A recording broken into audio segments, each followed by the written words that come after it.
मेरे बच्चों को भी तो इंसाफ मिलना चाहिए ना। वो लोग कैसे आ गए, उनके आने से तो और भी डर बैठ रहा हमारे को तो। मतलब और उनके परिवार के लोग आके हमारे गलियों में रहने लगे हैं, तो हम लोगों को सबको डर लगा हुआ है और हम सब लोग यहाँ से मकान बेच के जाना चाहते हैं।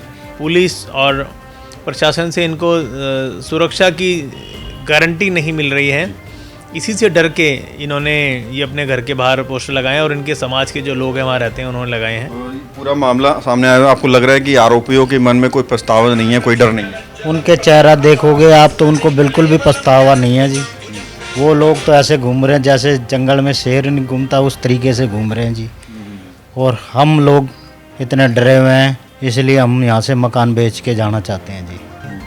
जो तमाम हिंदू संगठन आए, हिंदू वाहिनी, विश्व हिंदू परिषद, बजरंग दल, बहुत सारे नारेबाजी हुई और उसके बाद ये कहा जा रहा था कि जो है उन लोगों को निकालने की बात करी जाती, लेकिन अब हो उल्टा रहा है। यहाँ हिंदुओं के घर पे ही पोस्टर लग गए हैं, तो कहीं ना कहीं आपको लगता है कि शीर्ष नेतृत्व में कहीं ना कहीं जो है कमी है, उन्होंने सपोर्ट नहीं किया जिस उम्मीद के साथ बीजेपी आई थी सनातन धर्म की। तो दिल्ली की सरकार भी उन्हीं की है, एलजी साहब भी उन्हीं की हैं जिनके पास लॉ एंड ऑर्डर है, गृह मंत्री भी हमारे बहुत सक्षम हैं। तो इन सब होने के बाद भी अगर इन परिवार को डर लग रहा है तो ये तो बहुत बड़ा प्रश्न चिन्ह खड़ा करते हैं। नमस्कार, मैं हूं प्रवीण, इंडिया टाइम 24 न्यूज़ में आपका स्वागत है। अभी होली के दिन उत्तम नगर में एक मोमडन महिला के कपड़ों पर एक बच्चे के हाथों थोड़ा सा छींटा गिर जाता है। उसके बाद विवाद इतना बढ़ता है कि एक भीड़ आती है और 26 साल के तरुण को इतना पीटती है कि उसकी दर्दनाक मौत हो जाती है। उसके बाद मामला गरमाया, मामले ने राजनीति पकड़ी, मामले ने हिंदू मुस्लिम पकड़ा, लेकिन आज भी जो उसके माता पिता हैं इंसाफ का इंतज़ार कर रहे हैं। इस वक्त तरुण के माता पिता और परिवार के लोग हमारे साथ मौजूद हैं, इनसे बात करते हैं और जानते हैं कि कितने संतुष्ट हैं ये जो कानून कर रहा है उससे, और क्या चाहते हैं, किस तरह की सज़ा की मांग करते हैं। क्या नाम है जी आपका? जो पूरा मामला होली के दिन आया, होली से लेकर आज तक आप लोग स्ट्रगल कर रहे हैं, इंसाफ के लिए दर दर भटक रहे हैं। अभी तक जो भी कुछ चल रहा है, क्या आपके अकॉर्डिंग चल रहा है? क्या आपकी संतुष्टि के अकॉर्डिंग चल रहा है? तो नहीं चल रहा कुछ भी। और अभी सुनने में आया है कि धमकी वगैरह भी मिल रही है आप लोगों को? हाँ, वो आई थी 13 तो पहले तो बाबू खान आया था 9 तारीख को, आया वो अपने घर में घुसा और घुस के अपना कुछ सामान जो भर के थैले वेले लेके घर पे चला गया। और काफ़ी लोग हेलमेट पहन के घुसे हुए थे उनके साथ साथ ही। आपके घर में घुसे? नहीं जी, उनके घर में, खुद के घर में। वो उन मुजरिम का ही है, चाचा लगता है। अच्छा, बाबू खान मुजरिम की तरफ से? हाँ, मुजरिम की तरफ से ही है वो। क्या हुआ था उस दिन आए, फिर वो 13 तारीख को भी लेडीज ही आई हैं वहाँ से, बुरके में पूरी पैक होके आई। कभी बुरके में रहती नहीं है वो, और बुरके में पैक होके आई हैं और अच्छी तरह मुंह ढूंढ आँखें के अलावा कुछ नहीं, तो सामने से चलती आई थी। और फिर बाबू खान के घर में घुस गई, उनकी मेंबर, उनके घर की बहुएं थे सब। तो बाबू खान मतलब आपके घर के पास रहता है? हाँ जी। अच्छा, तो आपके घर के पास ये महिलाएं आई, तो मतलब धमकी वगैरह क्या दी गई? धमकी दी कि वो बोली खटीक नहीं हरामजादी, तेरे एक बेटे को मारे तो अब तेरे दूसरे बेटे को बीच चौराहे पे उसको भी मार दूंगी, नहीं तो केस तू वापस ले ले। कौन से दिन की बात है ये? 13 तारीख की। 13 तारीख की बात? हाँ, शाम को 5:15 बजे से। तो आपने इसकी खबर पुलिस को दी? हाँ जी, दी मैंने। तो क्या अभी रिस्पॉन्स आया? कुछ भी नहीं करा उन्होंने, तो बस वो जो करते हैं वो उन्होंने कर लिया, बस लिख ली, कंप्लेंट लिख ली, बस आगे कुछ करा नहीं। तो मैं देख रहा हूँ कि जो है घरों के आसपास जो है मकान बिकाऊ के पोस्टर भी लगने हो चुके हैं। क्या ये लग रहा है कि एक पूरी मतलब साजिश कहीं ना कहीं चल रही है? साजिश तो कुछ नहीं चल रही बेटा, ये तो हमें डर लग रहा तो हमने तो फिर अपनी तरफ से लगाया, हमारे पास तो हमने खुद नहीं लगाया। और लोगों ने, उनको भी डर बैठा तो वो ये लफ्ज बोला तो उनको भी डर बैठ गया, तो उन्होंने भी लगा लिया घरों के अंदर। जी बेटा। अच्छा, इस धमकी के बाद लोगों ने पोस्टर लगाया? हाँ, पोस्टर लगाए उसके बाद। और भी लोगों को धमकी दी है? हमको ही दी है भी तो वो डर गए वो भी कि भाई इनको दे रहे तो कल को हमारे साथ भी हो सकता है काम। पुलिस वाले बोलते हैं हमें 18 लोगों को गिरफ्तार किया है, लेकिन अभी भी वो 4 लोग, इतने दिन हो गए, वो 4 लोग कहाँ हैं? उनको कौन सी जगह चले गए? उनको पकड़ नहीं पा रही पुलिस। उन लोगों को भी पकड़े और हमें मतलब और उनके परिवार के लोग आके हमारे गलियों में रहने लगे हैं, तो हम लोगों को सबको डर लगा हुआ है और हम सब लोग यहाँ से मकान बेच के जाना चाहते हैं, क्योंकि वो लोग हमारे बच्चे को, जो बड़ा बच्चा है उसको भी इस धमकियाँ दे के गए हैं गली के अंदर आके वो लोग। तो इस वजह से हम सोचते हैं कि अभी यहाँ से मकान बेच के और चले जाएं कहीं और। आप लोगों ने भी लगा दिया है पोस्टर बिकाऊ मकान में? हाँ, हमने भी लगा दिया जी हमारे मकान के। और क्या करें यहाँ पे रह के, क्योंकि हमारा देखो वो बच्चा हमारा बुढ़ापे का सहारा था। हमारे बच्चे को उसको वो ही था एक होनहार बच्चा हमारा, मतलब कमा के हमें खिलाता भी था। वो पैसे कमाता था तो हमारा खर्चा चलता था घर का। अब हम बूढ़े आदमी हैं जी, क्या करेंगे हम। अब वो बच्चा जो दूसरा है उसको इतनी समझ नहीं है जितनी उसको समझ थी छोटे बच्चे को। वही कमाता था हमारे घर में और उसको मार डाला तो अब हमारा क्या होगा जी। इसलिए हम सब डरे हुए हैं घर में। ये जो पूरा मामला सामने आया है, बहुत सारे हिंदू संगठन का आपको सपोर्ट मिला और कहा यह जा रहा था कि भाई इन लोगों को भगाएंगे। अब नौबत ये आ गई कि हिंदू लोगों ने ही पोस्टर लगा दिए अपने मकान बिकाऊ के। तो कहीं ना कहीं लग रहा है कि प्रशासन की तरफ से जो है ढीलापन है, जो सोचकर बीजेपी को लेकर आए थे सनातन लोग, वो पूरा नहीं हो पाया। बिल्कुल ढीला है जी मामला, क्योंकि अब ये 4 लोग बाहर घूम रहे हैं और हमारे देखो बच्चे को उस दिन भी इतनी मतलब फोर्स वगैरह होती तो हमारे साथ ये हादसा नहीं होता, क्योंकि ढीलपना चल रहा है। इस वजह से इन 4 को भी, ये जो बाबू खान के हैं ये घूम रहे हैं बाहर, इनको पकड़े जब हमें हो और इनको कड़ी से कड़ी कार्रवाई सज़ा मिले इन लोगों को, जब हमें जाके थोड़ी संतुष्टि होगी हमारे बच्चे को। ऐसे में पुलिस का क्या कुछ रवैया है? क्योंकि होली वाले दिन भी हंगामा हुआ था और पुलिस ने बहुत सारे लोगों को मारा, बहुत सारे पत्रकारों को पीटा। देखो, जिन लोगों को मारा उनके साथ गलत हुआ। हम नहीं चाहते कि किसी को मार पिटाई हो और हमारी वजह से और माहौल ख़राब हो। हम तो यही चाहते हैं जो लोग किए हैं उनको कड़ी से कड़ी कार्रवाई होनी चाहिए उन लोगों पे और उनको सजाए फांसी की होनी चाहिए जी। हमारा तो यही है, या इनकाउंटर होना चाहिए उन लोगों को। सरकार में कहीं ना कहीं लग रहा है कि ये नहीं सीरियसली ले रहे हैं इसको। सरकार सीरियस ले तो इन लोगों को 4 जो बाहर घूम रहे हैं उन लोगों को पकड़े। अभी तक पकड़ नहीं पाए, 1.5 महीना हो गया जी और अभी तक वो लोग बाहर ही घूम रहे हैं और वो वीडियो बना के कुछ ना कुछ भेज रहे हैं। जो उनका वकील है वो वीडियो बना के और उसके बाद में 2 दिन के बाद में गिरफ्तार कराता। तो सब लोगों का, उनको जो वकील साहब है उनको सब लोगों का पता कहाँ छुपे हुए कहाँ नहीं। तो वो चाहे तो पकड़वा सकते हैं, पर वो उनकी वीडियो बनवा के और भेजते हैं, उसके बाद में फिर पकड़वाते हैं जी। पूरा मामला सामने आया, आपको लग रहा है कि आरोपियों के मन में कोई पछतावा नहीं है, कोई डर नहीं है? उनके चेहरा देखोगे आप तो उनको बिल्कुल भी पछतावा नहीं है जी। वो लोग तो ऐसे घूम रहे हैं जैसे जंगल में शेर नहीं घूमता, उस तरीके से घूम रहे हैं जी। और हम लोग इतने डरे हुए हैं, इसलिए हम यहाँ से मकान बेच के जाना चाहते हैं जी। और आपके साथ साथ कितने लोगों ने मकान बिकाऊ के पोस्टर लगा दिए? 20-25 लोग हैं जी गली में और आगे पीछे जो गलियाँ वो लोग भी लगा रखे हैं कि हम भी मकान बेच के जाएंगे यहाँ से जी। ऐसे में वो जो दूसरे पक्ष के लोग हैं वो उनमें कैसा नजर आ रहा है? वो तो उनकी तो जी पुलिस सेवा कर रही है, वो जैसे कि वो हमारे देश के कोई बहुत बड़े आदमी हो, उन लोगों की सेवा पानी कर रहे हैं। उनको कभी मोटर चलाते हैं, कभी खाना ला के देते हैं बाहर से, कभी दूध की ज़रूरत होती है दूध ला के देते हैं उन लोगों को।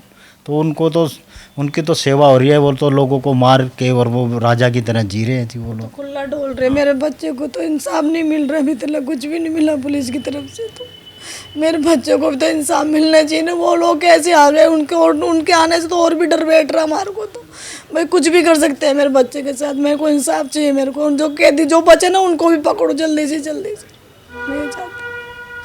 तो आप देखिए माता पिता के चेहरे से दुख जाने का नाम नहीं ले रहा, आंखों में मायूसी है और लगातार इंसाफ की मांग कर रहे हैं।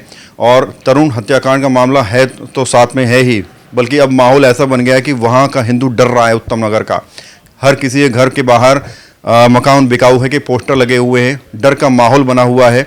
और पुलिस कहीं ना कहीं पुलिस की खातिरदारी वो लोग लगातार कर रहे हैं, इस तरह का माता पिता का कहना है। क्या कहना चाहेंगे सर, इंसाफ में देरी हो रही है और क्या लगता है आपको जो हो रहा है कहीं ना कहीं प्रशासन का ढीलापन है पुलिस का? देखो जी बिल्कुल है जी, क्योंकि अभी 1.5 महीने से ज़्यादा हो चुके हैं और अभी तक पूरे बंदे अरेस्ट नहीं हुए हैं और जो ये धमकियां दे के जा रहे हैं उन पे कोई कार्रवाई नहीं हो रही है, तो ढीलापन है जी ज़रूर। तो उन लोगों का तो कॉन्फिडेंस और बढ़ गया होगा? बिल्कुल जी, कॉन्फिडेंस बढ़ गया। वो रह रहे आराम से, मस्त आराम से ज़िंदगी जी रहे और उनको पुलिस उनकी सेवा कर रही है जी। नहीं तो आरोपियों की पुलिस सेवा क्यों करनी चाहिए और उनको ला के बसा रही है पुलिस। अब जबकि उनके घरों में नोटिस लगा हुआ था, तो नोटिस लगने के बाद भी उनको पुलिस ला के उनके घरों में बसा रही है और वो लोग हमें धमकियां दे दे के जा रहे हैं। तो इसलिए फिर हमें निकलना पड़ रहा है यहाँ से, क्योंकि धमकियां दे रहे हैं, उसके बाद वो आगे बस रहे हैं। तो दोबारा हमारा जो बच्चे और भी बच्चे उन पर भी वो अटैक करेंगे, तो हम ये तो है नहीं कि हम अपने सारे बच्चों को मरवाते रहेंगे उनके हाथों। तो इसलिए हम कहीं सेफ जगह पर जाना चाहते हैं जी, ताकि हम अपने बच्चों की सुरक्षा कर सकें। जब ये पूरा मामला सामने आया तो हिंदू संगठन के लोग आए, लोगों ने कहा कि बुलडोजर चलाओ, लोगों ने कहा गिरफ्तारियां करो, तो बुलडोजर भी चल गया उनके यहाँ पे, गिरफ्तारियां भी हुई हैं। और आप लोग क्या चाहते हैं, किस तरह के इंसाफ की मांग? हम ये चाहते हैं कि जो बचे हुए हैं सबको अरेस्ट किया जाए, क्योंकि ये देखो ना, वो तो एक उनके जो वकील साहब है पूरी एक सुनियोजित तरीके से सारी प्लानिंग करते हैं, उसके अकॉर्डिंग कराते हैं। क्योंकि पहले 16 बंदे थे, उनके बाद 2 बंदे पहले आके इंटरव्यू देते हैं, हमारे पे उल्टे सीधे आरोप लगाते हैं हमारे समाज पे, और हमारे को काफ़ी लगाने के बाद फिर 3 दिन बाद जाके वो सरेंडर करवाते हैं। तो ऐसे ही उनकी कहानियाँ चल रही। तो उनके वकील को भी सब कुछ पता है कि वो कहाँ पे छुपा के सारे कुछ, और पुलिस को जब पता होने के बाद भी उनको जाके अरेस्ट नहीं करे, और वो 3 दिन बाद जाके सरेंडर करे हैं। और उसके बावजूद अब जो हमारे को आके धमकियां दे रहे हैं, उनके ऊपर पुलिस कोई कार्रवाई नहीं करी, तो हमारे में तो दहशत का, हमारे साथ साथ लोगों में भी दहशत का माहौल है। इसलिए निकलना चाहते हैं। अगर प्रशासन ढंग से काम करे, हमें विश्वास दिलाए, तो हमें क्या जरूरत है यहाँ से जाने की जी। तो बिल्कुल ये परिवार है, इंसाफ की मांग लगातार कर रहा है, सामाजिक रूप से ये लड़ाई अपने आप लड़ रहा है, लेकिन कानूनी रूप से क्या कुछ प्रोसीडिंग्स चल रही है, ये जानने के लिए हमारे साथ यहाँ के इन लोगों के एडवोकेट सुमित जी भी हैं, उनसे भी बात करेंगे। तो उत्तम नगर में तरुण हत्याकांड के बाद तरुण का परिवार लगातार सामाजिक लड़ाई लड़ रहा है। एक तरफ उन्हें धमकियां मिल रही हैं, तो दूसरी ओर वहाँ कई सारे हिंदुओं ने घर के आसपास मकान बिकाऊ हैं के पोस्टर लगाने शुरू कर दिए हैं। लेकिन इस बीच कानूनी रूप से क्या कुछ लड़ाई चल रही है, जानने के लिए हमारे साथ तरुण के परिवार के वकील सुमित चौहान हैं, उनसे बात करते हैं। सर, लगभग 1.5 महीने का समय इस बात को बीत चुका है। बहुत सारे हिंदू संगठन इकट्ठे हुए, अलग अलग मांगे की, बुलडोजर चला, बहुत सारे जो है चीज़ें हुई। कानूनी रूप से अगर बात करें तो अदालत में क्या कुछ प्रोसीडिंग्स चल रही हैं, क्या कुछ दलीलें आपने दी हैं, और इंसाफ में कितना समय लगेगा? देखिए, अभी क्योंकि चार्जशीट दाखिल नहीं हुई है कोर्ट में, तो कोर्ट में सिर्फ जो प्रोसीडिंग चल रही है इनको जब प्रोड्यूस किया जाता है वो है। और दूसरा, इन लोगों ने 3 लोगों की बेल लगाई थी, 2 जुवेनाइल की बेल लगाई थी, और एक बाबू खान नाम के शख्स की बेल लगाई थी। तो तीनों बेल रिजेक्ट हो गई हैं, और हमने कोर्ट में तमाम दलीलें दी थी। इनके एडवोकेट ने भी अपने चीज़ें रखी थी, तो कोर्ट ने हमारी चीज़ों को सही मानते हुए हमारे पक्ष में निर्णय दिया था और इनकी बेल डिसमिस कर दी थी। तो और अभी फ़िलहाल लगभग 4 लोग फ़रार हैं जिनको पुलिस नहीं पकड़ पा रही है, और जो बाकी जो रिसेंटली 2 लोग सरेंडर हुए थे, उन लोगों ने भी अपने एडवोकेट के साथ में अपने दिल्ली में ही जो लक्ष्मी नगर में उनका ऑफिस है वहाँ बैठ के पूरा परिवार के ऊपर गलत सलत आरोप लगाए थे, और अपनी सारी झूठी बातें विक्टिम कार्ड खेलने के लिए मीडिया के सामने रखी थी। उसके बाद वो लोग सरेंडर हुए थे। तो ये बड़ा दुर्भाग्यशाली चीज़ है कि दिल्ली पुलिस अपने आप को बड़ी स्मार्ट पुलिस बोलती है, वो इनको अरेस्ट नहीं कर पा रही, जबकि दिल्ली के अंदर ही वो लोग मीडिया से मिल लेते हैं और इंटरव्यू दे देते हैं। कितने लोग टोटल पुलिस ने जो है लिस्ट बनाई है कितने लोगों की, और आपने बताया 4 अभी फरार हैं, कितने गिरफ्तार हो चुके हैं? 22 लोग इसमें नामजद हैं जो उसी मोहल्ले के रहने वाले हैं, जिन लोगों को फैमिली ने आइडेंटिफाई किया था। उस 22 में से अब तक 18 लोग जुवेनाइल समेत पकड़े जा चुके हैं, और 4 लोग अभी भी फ़रार हैं, जिसमें से शायद एक शख्स जुवेनाइल है। और हमें भी वो अंदेशा है कि वो लोग जब उत्तम नगर के आसपास आ सकते हैं, उनकी महिलाएं इनके घर के सामने आके इनको धमकी दे सकती हैं, तो वो लोग भी इन पे अटैक कर सकते हैं, इन पे हमला कर सकते हैं। क्योंकि अगर आपने किसी केस के जो अहम गवाह हैं उनको एलिमिनेट कर दिया, तो आप तो सीधे सीधे बाहर निकल जाओगे। इसी बात का परिवार को खतरा है, और क्योंकि पुलिस और प्रशासन से इनको सुरक्षा की गारंटी नहीं मिल रही है, इसी से डर के इन्होंने ये अपने घर के बाहर पोस्टर लगाए हैं, और इनके समाज के जो लोग हैं वहाँ रहते हैं उन्होंने लगाए हैं। क्योंकि एक हालिया में एक इंसिडेंट हुआ है, 9 अप्रैल को एक बाबू खान नाम का शख्स जिसकी कोर्ट से बेल रिजेक्ट हुई, वो इन्हीं की गली के घर में घुसा। उसके साथ में लगभग 6-7 लोग थे जिन्होंने अपने आप को मुंह ढका हुआ था, किसी ने हेलमेट पहना हुआ था, किसी ने मास्क पहना हुआ था। उन्होंने एक ताला तोड़ा और घर में घुस के बड़े बड़े थैले उठाए और बाहर चले गए। बाबू खान ये वो शख्स है जिसकी फैमिली के लगभग 90% लोग इस पूरी वारदात में शामिल थे और कस्टडी में हैं।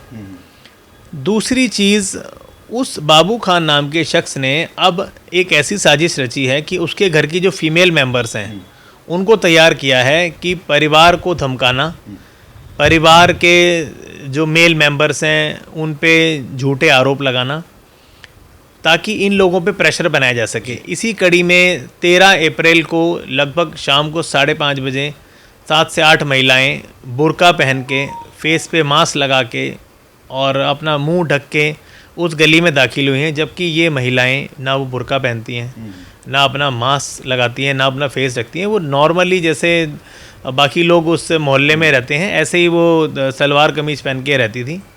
लेकिन साजिश थी उनकी, तो ऐसे ही वो उन्होंने एंट्री लिया और एंट्री लेके वही बाबू खान वाले घर में पहुंची हैं और उस घर के बालकनी में खड़े होकर उन्होंने जो मृतक है तरुण, उसकी मदर सामने खड़ी थी, उनको टारगेट करके धमकी दी। फिर जातिसूचक शब्द बोले और उनको ये बोला कि जिस तरीके से तेरे एक बेटे का मर्डर किया, इस तरीके से दूसरे बेटे का मर्डर भी कर देंगे, इसी चौक पे उसको काट देंगे, कटवा देंगे।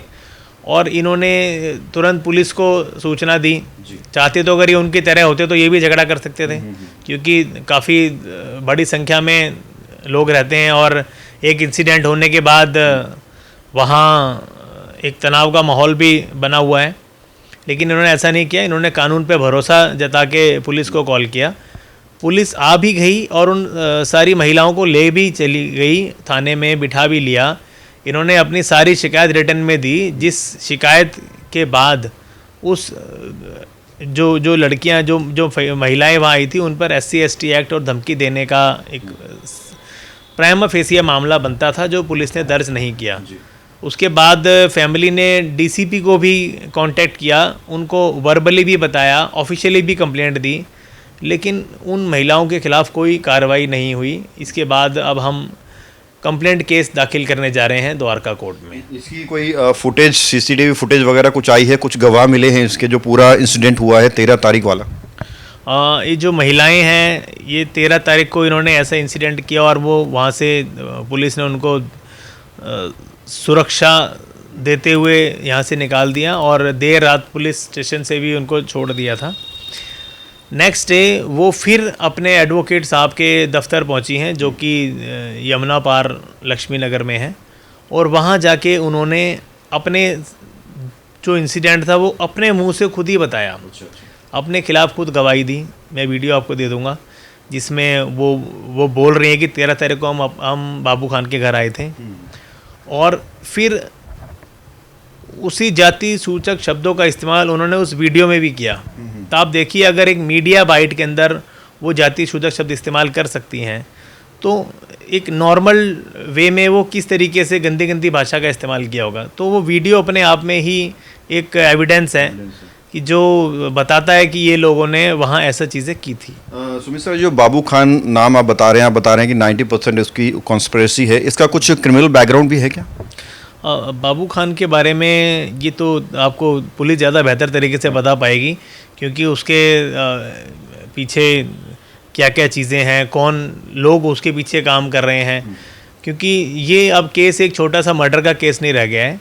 इस केस के अंदर बड़े बड़े लोग इन्वॉल्व हैं दूसरी तरफ से, जो इनको अलग अलग चीज़ें सिखा रहे हैं, नई नई रोज़ साजिशें बुनी जा रही हैं, परिवार को धमकियां दी जा रही हैं। तो ये सब कुल मिला के मैं ये चाहता हूँ कि एक कोई बड़ी और कंफर्टेबल एजेंसी इस पे काम करे और जो लोग अभी तक फरार हैं उनको इमीडिएटली पकड़े।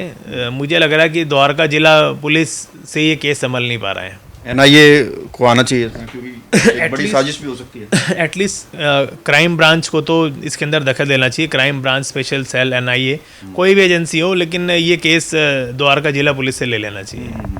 ये जो पूरा मामला सामने आया है, इनको धमकियां दी हैं आप बता रहे हैं, बाकियों ने भी अपने घरों के पास अपने घरों के ऊपर बिकाऊ के पोस्टर लगाने शुरू कर दिए हैं, तो एक किस तरह का माहौल जो है वहाँ मनाने की कोशिश की जा रही है आप, क्योंकि इस पर शुरुआत से स्टडी कर रहे हैं?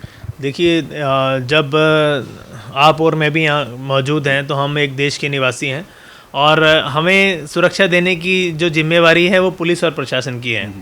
अगर हमारी सुरक्षा में पुलिस और प्रशासन फेल रहता है तो ये कदम समाज और परिवार की तरफ से उठाया जा सकता है। अगर ये परिवार अपने आप को सुरक्षित महसूस नहीं कर रहा है और मोहल्ले वाले भी सुरक्षित महसूस नहीं कर रहे, क्योंकि पिछले कुछ दिन से जो आरोपी लोग हैं उनके परिवार की आवाजाही भी काफ़ी बढ़ गई है और कई सारे ऐसे लोग हैं जो बाहरी हैं।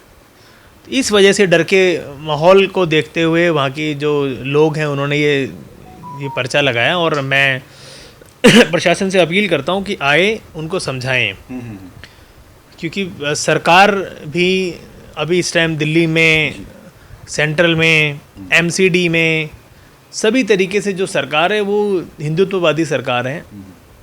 और मैं अपील करता हूँ सरकार के नुमाइंदों से, वो आए इस जगह पे आके फैमिली को और सारे समाज को ये बोले कि नहीं, हम आपकी सुरक्षा के लिए खड़े हैं, तो वो ये हटा लेंगे पोस्टर, कोई दिक्कत नहीं है।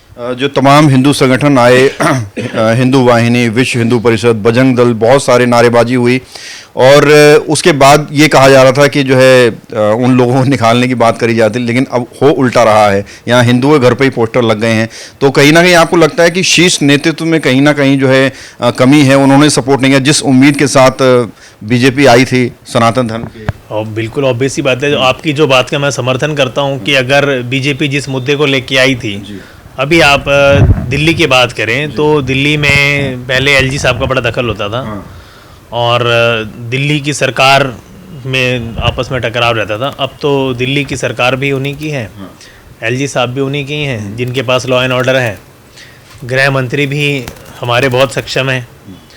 तो इन सब होने के बाद भी अगर इन परिवार को डर लग रहा है तो ये तो बहुत बड़ा प्रश्न चिन्ह खड़ा करते हैं भारतीय जनता पार्टी और उनके नुमाइंदों पर कि वो आएँ और इनको सुरक्षा का भरोसा दिलाएं, साथ में एक काबिल और ऐसे ऑफिसर्स को लगाएं कि जिससे ये केस सही दिशा में जा सके और तरुण के परिवार को न्याय मिल सके। अब आगे की आपकी कुछ प्लानिंग है, क्या कुछ कानूनी रूप से आप विचार कर रहे हैं? मैं तो एक कंप्लेंट केस फाइल कर रहा हूँ, जिसके बाद ये जो आरोपी बाबू खान है और उसके घर की जो महिलाएं हैं जो ये परिवार के खिलाफ साजिश रच रही हैं, धमकी दे रही हैं, उनके खिलाफ एफआईआर कराऊंगा। और उसके बाद अगर ऐसा कोई भी इंसिडेंट होगा तो हम कानून पे पूरा सम्मान रखते हैं और कानून पे हमें भरोसा है, हम अकॉर्डिंग टू लॉ ही चलेंगे। जो लोग डर के माहौल में जी रहे हैं, जिन लोगों ने घर के बाहर पोस्टर लगाने शुरू कर दिए हैं बेकाऊ मकान के, उन लोगों को कोई मैसेज देना चाहेंगे आप? देखिए, उन लोगों को सरकार आके मैसेज दे। मेरे पास ना मेरे अंडर पुलिस है ना मेरे अंडर प्रशासन है। सरकार उनको आके तसल्ली करे कि भाई ऐसा कुछ नहीं। उनको डरना चाहिए कि नहीं डरना चाहिए? अगर 4 लोग फरार हैं और पिछले 1.5 महीने से फरार हैं और दिल्ली पुलिस उन्हें पकड़ नहीं रही तो यकीनन डरना चाहिए। कोई भी कभी भी कहीं से भी आ सकता है, मार सकता है।